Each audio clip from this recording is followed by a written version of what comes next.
নমস্কার বন্ধুরা, নলেজ কাল্টিভেটারে স্বাগত। আমি সুদীপ ঘোষ শুরু করছি যে ক্লাস, যেখানে পড়ার সাথে হাসি ফ্রি। আজকে একটা গুরুত্বপূর্ণ টপিক নিয়ে আলোচনা করব। আজকে আরও একটি ভয়ঙ্কর রোগ বা ভয়ঙ্কর ভাইরাসের প্রাদুর্ভাব নিয়ে আলোচনা করব, যে ভাইরাসের প্রাদুর্ভাব নিয়ে কিন্তু আমাদের মাথা ব্যথার কারণ হয়ে দাঁড়িয়েছে। তো আজকের আমাদের ভিডিওর টপিক হলো ডেঞ্জারাস হান্টা ভাইরাস আউটব্রেক, অর্থাৎ ভয়ঙ্কর হান্টা ভাইরাসের প্রাদুর্ভাব। তো ভিডিওটি ভালো করে দেখুন, আর ভিডিও সম্পর্কে আপনার মতামত থাকলে অবশ্যই কমেন্ট বক্সে জানাবেন। তো আজকের ভিডিও ডেডলি ভাইরাস আউটব্রেক, আরও একটি ভয়ঙ্কর ভাইরাসের প্রাদুর্ভাব দেখা গেছে পৃথিবীর বুকে। এই ভাইরাসের নাম হচ্ছে হান্টা ভাইরাস।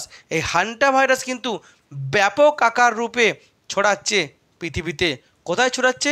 আমেরিকাতে ছড়াচ্ছে। আর এই কদিনের মধ্যেই কিন্তু প্রায় 20 জন মানুষের মৃত্যু হয়ে গেছে, এবং প্রায় 500 জনের বেশি মানুষ কিন্তু এতে আক্রান্ত। আর এই আক্রান্ত মৃত্যুর সংখ্যা কিন্তু লাফিয়ে লাফিয়ে বাড়ছে এই মার্কিন মুলুকে।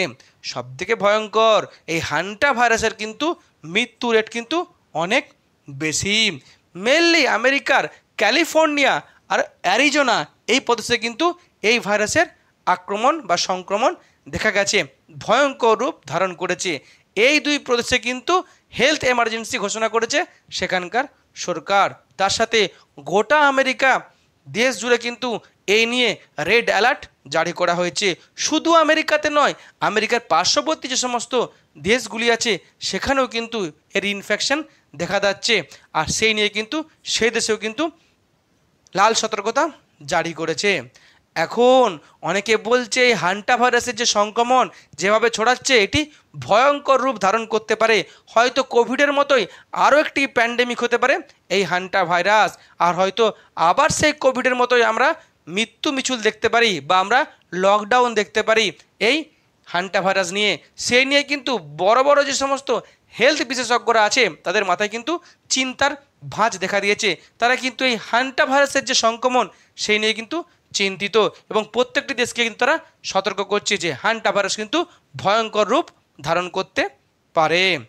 এখন এই হান্টা ভাইরাস সম্পর্কে আমরা দেখে নেব। হান্টা ভাইরাস নামটা একটু অদ্ভুত ধরনের, অনেকে হয়তো শুনেছি, অনেকে হয়তো শুনিনি। আর হান্টা ভাইরাসের যে অরিজিনাল নাম, সে আসল নামটা হচ্ছে অর্থো হান্টা ভাইরাস। এই ভাইরাস মেনলি মানুষের লাংসকে, ফুসফুসকে আর ব্রেনকে আক্রমণ করে, বা এতে কিন্তু এফেক্ট করে। মেনলি যে রোগগুলো ঘটায় এই ভাইরাসটি, তার নাম হচ্ছে হান্টা ভাইরাস পালমিনারি সিমটমস, আর একটা হচ্ছে haemorrhagic fever with renal syndrome. একটা লাংসে হয়, একটা আমাদের ব্রেনে হয়। মেনলি এই হান্টা ভাইরাস কিসের দ্বারা ছড়ায়? হান্টা ভাইরাস এমন একটি প্রাণীর দ্বারা ছড়ায় যার নাম শুনলে কিন্তু আমরা আঁতকে উঠব। যে প্রাণী হচ্ছে ইঁদুর বা ইঁদুর জাতীয় যে রোডন্ট, অর্থাৎ ছুঁচো। ইঁদুর আর ছুঁচো জাতীয় যে সমস্ত প্রাণী, সেই প্রাণী কিন্তু এই রোগটি ছড়ায়। আর এমন একটি প্রাণী এই রোগটি ছড়ায় যেটি কিন্তু খুব পরিচিত এবং আমাদের সঙ্গে খুবই সম্পর্কযুক্ত। তাই মানুষের কিন্তু এই রোগটি নিয়ে ভয় আছে, কারণ প্রত্যেকটি বাড়িতে, পৃথিবীর প্রায় প্রত্যেকটি বাড়িতে ইঁদুর আর ছুঁচোর কিন্তু উৎপাত আছে। আর এদের সঙ্গে কিন্তু আমাদের প্রতিদিনই সাক্ষাৎ হয়। তাই নাকি এই ভয়ঙ্কর রূপ ধারণ করতে পারে হান্টা ভাইরাস বলে বিশেষজ্ঞরা জানাচ্ছে। হান্টা ভাইরাস হয়তো মহামারীর আকারও ধারণ করতে পারে, কারণ এর যে বাহক, এর যে ভেক্টর, সে হচ্ছে ইঁদুর আর হচ্ছে ছুঁচো, যা আমাদের সকলের পরিচিত এবং প্রতিদিন যাদের সঙ্গে আমাদের মুখোমুখি হতে হয়। এখন এই হান্টা ভাইরাসের ইতিহাস কী আছে? অ্যাকচুয়ালি হান্টা ভাইরাসের প্রথম নিদর্শন কিন্তু ভারতেই পাওয়া গেছিল 1964 সালে। কোথায় পাওয়া গেছিলো? ভারতের তামিলনাড়ুর ভেলোরে। যে ভেলোরে আমরা চিকিৎসা করাতে যাই, সিএমসি মেডিকেল কলেজ আছে, সেই ভেলোরের নিদর্শন পাওয়া গেছিলো। কিন্তু তখন এই ভাইরাসটা নিয়ে কেউ মাথা ব্যথা দেখায়নি, এবং ভেলোরে কিন্তু এই ভাইরাসটা যে সংক্রমণ হয়েছিল তার কিন্তু কোনো অ্যাকনলেজমেন্ট পায়নি।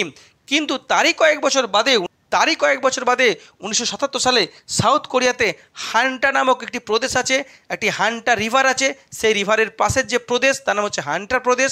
হান্টার প্রদেশে এই ভাইরাসের নিদর্শন পাওয়া যায়, অফিসিয়াল নিদর্শন পাওয়া যায়, এবং ভয়ঙ্কর রূপ ধারণ করেছিল এই ভাইরাস। সাউথ কোরিয়াতে প্রচুর লোকের কিন্তু মানুষের মৃত্যু ঘটেছিল। আর সেই কারণেই এই ভাইরাসের নাম দেওয়া হয়েছে হান্টা ভাইরাস।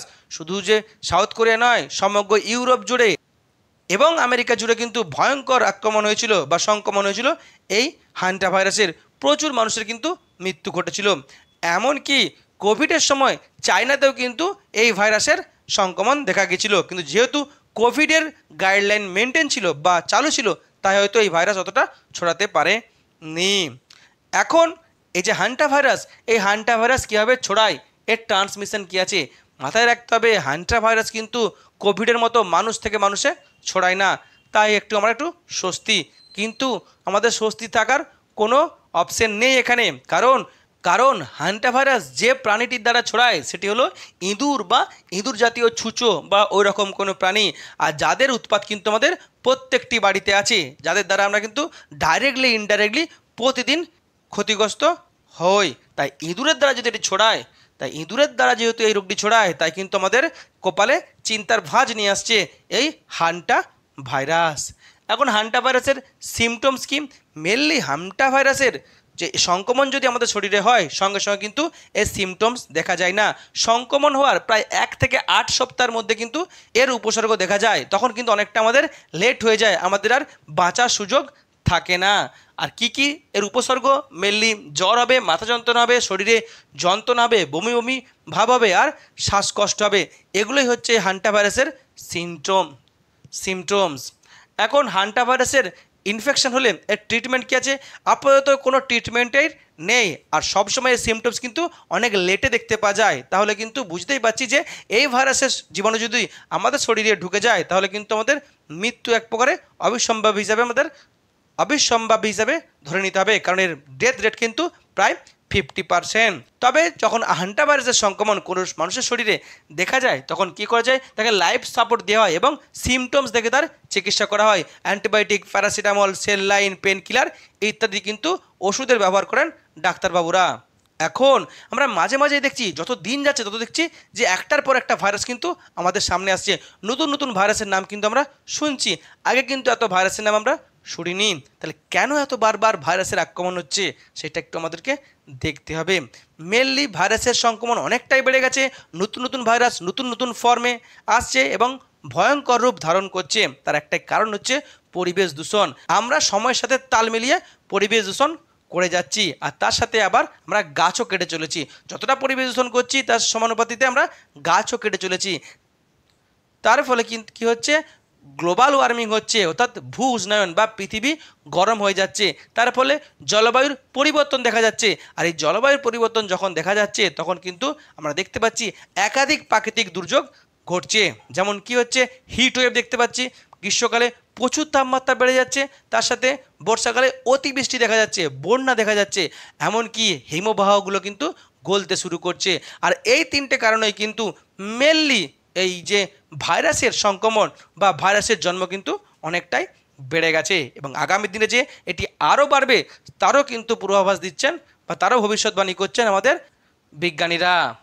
এখন এই হান্টা ভাইরাস থেকে প্রিভেনশন কি উপায় অবলম্বন করলে আমরা হান্টা ভাইরাস থেকে বাঁচতে পারবো?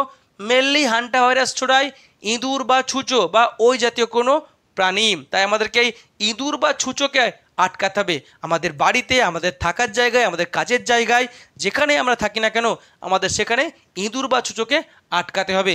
তাহলে কি হবে? আমরা প্লেগ রোগকে আটকাতে পারবো, কারণ ইঁদুরের দ্বারাই কিন্তু ভয়ঙ্কর প্লেগ রোগ ছড়ায়। আর তার সাথে এই ভয়ঙ্কর হান্টা ভাইরাসকেও কিন্তু আমরা আটকাতে পারবো। তার সাথে কি? মেনলি ইঁদুর কোথায় থাকে? ইঁদুর আমাদের বাড়িতে থাকে। যত বাড়ি বা বাড়ির চারপাশ আবর্জনা থাকবে, নোংরা থাকবে বা অনেক জিনিসপত্র গাদা গাদা করে থাকবে, সেখানে কিন্তু ইঁদুরের বাস বেশি হবে। তাই বাড়িঘর ও তার পার্শ্ববর্তী স্থান কিন্তু আমাদেরকে প্রতিদিন পরিষ্কার করতে হবে। সেখানে ইঁদুর মারা বীজ দিতে হবে বা অন্য কেমিক্যাল, সে ফেনাইল কিংবা ব্লিচিং পাউডার ছড়াতে হবে। অনেক সময় আমরা দেখি এই যে ইঁদুর বা ছুঁচোর আরও একটি আস্তানা হচ্ছে আমাদের ড্রেনগুলো, তার সাথে আমাদের যে খামার বা শস্যাগার, সেখানে এমনকি কলকারখানাতেও থাকে। তাই এই সমস্ত জায়গাগুলোতেও কিন্তু পরিষ্কার পরিচ্ছন্ন করতে হবে এবং তার সাথে কেমিক্যাল বা ইঁদুর মারা বীজ বা হচ্ছে ফিনাইল বা ব্লিচিং পাউডার ছড়াতে হবে। তার সাথে কি আছে? যে use net in bed, door and Windows, অর্থাৎ বিছানায় শোয়ার সময় মশারি টাঙাতে হবে। তার সাথে বাড়ির জানলা দরজাতে নেট দিতে হবে। এমনকি বাড়িতে যে সমস্ত ইনলেট বা আউটলেট পাইপ বা হোলগুলি আছে সেগুলোতে কিন্তু এই নেট দিতে হবে, তাহলে কিন্তু ইঁদুর বাড়িতে আসতে পারবে না এবং আমাদের ঘুমানোর সময় ডিস্টার্ব করতে পারবে না। তাহলে কি হবে, আমরা ইঁদুরকে আটকাতে পারবো এই হান্টা ভাইরাসের জন্য, আবার মশাকেও আটকাতে পারবো। এই এখনকার যে বাড়ছে যে রোগটি সেটি হচ্ছে ডেঙ্গু, তার পাশাপাশি ম্যালেরিয়া, সেটাকেও কিন্তু আমরা আটকাতে পারবো। তার সাথে কি আছে, আমরা দেখেছি আমাদের বাড়ির সাথে যে সমস্ত তারগুলি থাকে, ইলেকট্রিকের তার, ফোনের তার, কেবিল তার, এই তার দ্বারা এই তার দিয়ে কিন্তু বাইরে থেকে, গাছ থেকে বা অন্য অন্য জায়গা থেকে আমাদের বাড়িতে ইঁদুর বা ছুঁচো ঢুকে যায়। তাই এই সমস্ত তারগুলিকে কোনো মতে না কোনো মতে ব্যবস্থা নিতে হবে, যাতে এই তারগুলিকে রাস্তা হিসাবে ব্যবহার করে ইঁদুর বা ছুঁচো বাড়িতে ঢুকতে না পারে। প্রয়োজনে আমাদেরকে মাটির নিচের দিকে ঢুকিয়ে এই তারগুলি বাড়িতে কানেকশন করতে হবে। তার সাথে কি করতে হবে, তার সাথে মেনলি ইঁদুরের লক্ষ্য হচ্ছে খাবার, তাই খাবারকে ঢাকা দিতে হবে। তার সাথে যে সমস্ত শস্য আমরা যেখানে রাখি, চাল রাখি, ধান রাখি, গম রাখি বা তিল রাখি, সে সমস্ত জায়গাগুলোতেও কিন্তু আমাদেরকে ঢেকে রাখতে হবে, কিংবা সেখানে শস্যের সাথে বীজ দিতে হবে যাতে ইঁদুর না ঢুকতে পারে।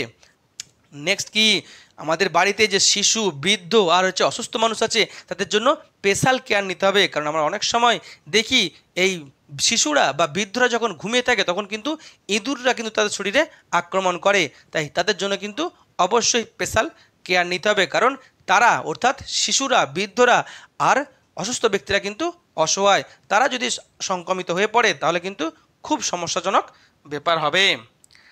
নেক্সট কি, ইঁদুরের সংখ্যা বা ছুঁচোর সংখ্যা আমরা কমাতে পারি বায়োলজিক্যালি। বাড়িতে যদি আমরা বিড়াল পুষি বা বিড়ালকে পোষ মানাই, তারা কিন্তু ইঁদুরটাকে খেয়ে নেয়, তাহলে কি হবে, আমাদের ইঁদুরের সংখ্যা কিন্তু কমবে। তাই বাড়িতে যদি আমরা বিড়াল পুষি, আমরা বায়োলজিক্যালি ইঁদুর কমাতে পারবো। নেক্সট কি, যখনই এইরকম উপসর্গ দেখা দেবে তখন অবহেলা না করে সঙ্গে সঙ্গে হসপিটালে যেতে হবে এবং ডাক্তারবাবু যে পরামর্শ দিবেন সেই মতো কিন্তু আমাদেরকে চিকিৎসা করাতে হবে। তার সাথে কোনো প্যানিক করা চলবে না এই হান্টা ভাইরাস নিয়ে, এবং সাধারণ মানুষের মধ্যে সচেতনতা বৃদ্ধি করতে হবে যে রোগটা কী, কেন ছড়ায়, কীভাবে ছড়ায় আর এর থেকে আমরা কীভাবে বাঁচতে পারবো। আর তার সাথে এই যে ভাইরাস বেড়ে চলেছে তার অন্যতম কারণ বললাম পরিবেশ দূষণ, তাই পরিবেশ দূষণকে কমাতে হবে এবং আমাদেরকে বেশি বেশি করে গাছ লাগাতে হবে, গাছ কাটা বন্ধ করতে হবে। এই হলো হান্টা ভাইরাসের প্রিভেনশন। এখন আমরা পশ্চিমবঙ্গের মানুষ বা ভারতের মানুষ এই হান্টা ভাইরাস নিয়ে কি করব, মাথায় রাখতে হবে এখন আমাদের জন্য কোনো প্যানিক করার প্রয়োজন নেই, আমাদেরকে শুধুমাত্র সচেতন হতে হবে বা অ্যাওয়ারনেস ছড়াতে হবে মানুষের মধ্যে যে রোগটি সম্পর্কে বা তার প্রিভেনশন নিয়ে। তার সাথে লক্ষ্য রাখতে হবে আমেরিকাতে এই রোগটির খবর, কীভাবে রোগটি ছড়াচ্ছে, রোগটি বাড়ছে না রোগটি কমছে। তার সাথে সাথে ওয়ার্ল্ড হেলথ অর্গানাইজেশন এই রোগটি নিয়ে কী নির্দেশিকা দিচ্ছে সেটিকে আমাদেরকে লক্ষ্য রাখতে হবে, এবং আগামী দিনে ভারত সরকার বা পশ্চিমবঙ্গ সরকার এই রোগ নিয়ে কোনো নির্দেশিকা দেয় নাকি তাও কিন্তু আমাদেরকে লক্ষ্য রাখতে হবে এবং সেটিকে মেনে চলতে হবে। আর কি, যদি এরকম সিমটমস দেখা দেয় অবশ্যই হসপিটালে যেতে হবে। আর অনেকে যাদের মধ্যে ভয় দেখা দিচ্ছে তারা কিন্তু অবশ্যই ডাক্তারবাবুর সঙ্গে পরামর্শ করতে পারেন। আর তার সাথে আমাদের কি করতে হবে, এই প্রিভেন্টিভ মেজারগুলো যেভাবে এই রোগটিকে আটকানো যায় সেই প্রিভেনশনের বিষয়গুলিকে মেনে চলতে পারবো। তাহলে কি হবে, যদি আমাদের দেশে বা আমাদের রাজ্যে এই হান্টা ভাইরাসের প্রকোপ নাও দেখা দেয় তবুও কিন্তু এই সমস্ত প্রিভেনশনগুলো মেনে চললে আমরা অনেক রোগকে আটকাতে পারবো। যেমন বললাম ম্যালেরিয়াকে আটকাতে পারবো, যেমন বললাম ডেঙ্গুকে আটকাতে পারবো, এমনকি প্লেগকে আটকাতে পারবো। তাই আমাদেরকে অবশ্যই এই এই সতর্কতা মেনে চলা উচিত, কারণ সাবধানতার কিন্তু কোনো মান নেই। তার সাথে পরিবেশ দূষণ কমাতে হবে আর আমাদেরকে আরও বেশি বেশি করে গাছ লাগাতে হবে। এই হলো আজকের ভিডিও, যেখানে আমি টোটাল বিষয়টিকে সুন্দরভাবে তুলে ধরার চেষ্টা করলাম। ভিডিওটি এখানে শেষ হলো। ভিডিওটি যদি ভালো লাগে অবশ্যই লাইক, কমেন্ট, শেয়ার এবং চ্যানেলটি সাবস্ক্রাইব করতে ভুলবেন না। আবার দেখা হবে নতুন একটি ভিডিওতে, ততক্ষণ পড়তে থাকো, হাসতে থাকো।